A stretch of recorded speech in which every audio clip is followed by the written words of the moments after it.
Joining us now on the phone is Detective Ken Fox. He also is of the Omaha Police Department. He worked with Officer Roscoe these past 4 years on that same gang unit.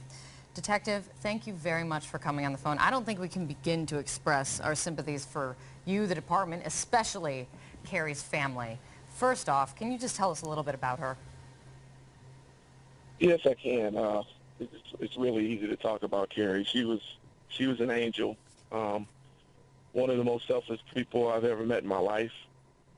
She was all about the betterment of this community in any way, shape, or form, and it didn't stop at just working on the job. You know, didn't stop at 5 o'clock when she got off of work.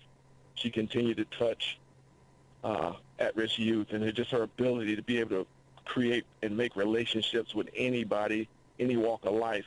It's just amazing. It's something that you can't teach. It's something that you can't learn. You have to be anointed by God to be able to do those things and have the desire and want to do those things. I mean, she was amazing. No color or race boundaries with her. Didn't matter who you were. She cared about you, and I mean, she was just awesome.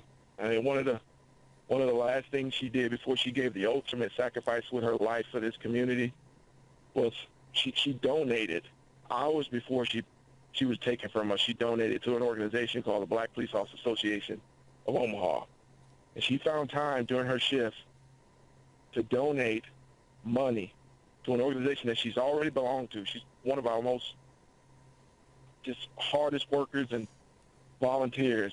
And she pays her dues already, but she still found time to open up her wallet to give an additional donation to an organization and a cause that she believed in hours before she was taken from us. She gave so much. She did so much. It's just remarkable, helping kids after work, translating. She spoke fluent Spanish, translating so she could bridge gaps between communities. I wonder if you can talk to me about her daughter. We know that after her child was born prematurely, she went back to work because she wanted to spend more time with the baby when the baby finally got out of the NICU, got out of the hospital. That's happening this week. Talk to me about her feelings for her child. Oh, she was so proud of Olivia. I mean, it was a really scary event to have her child that early. And I remember after she had her child, I want to say about a week later, she was at work, and me and her worked together on a robbery task force unit together briefly. And I asked her, I said, Kerrie, what are you doing here?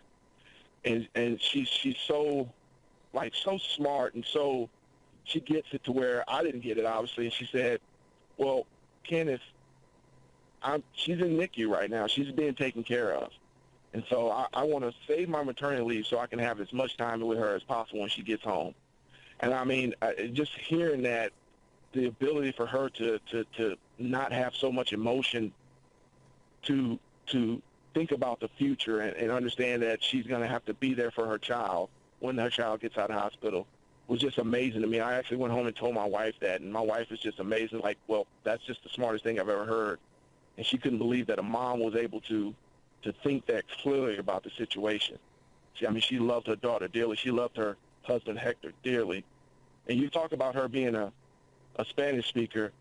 I remember when she learned Spanish. I remember when walking by her desk and she was, you know, going over the Rosetta Stone. I remember those things. I mean, that's how driven she was. This is not something that she just picked up when she was growing up.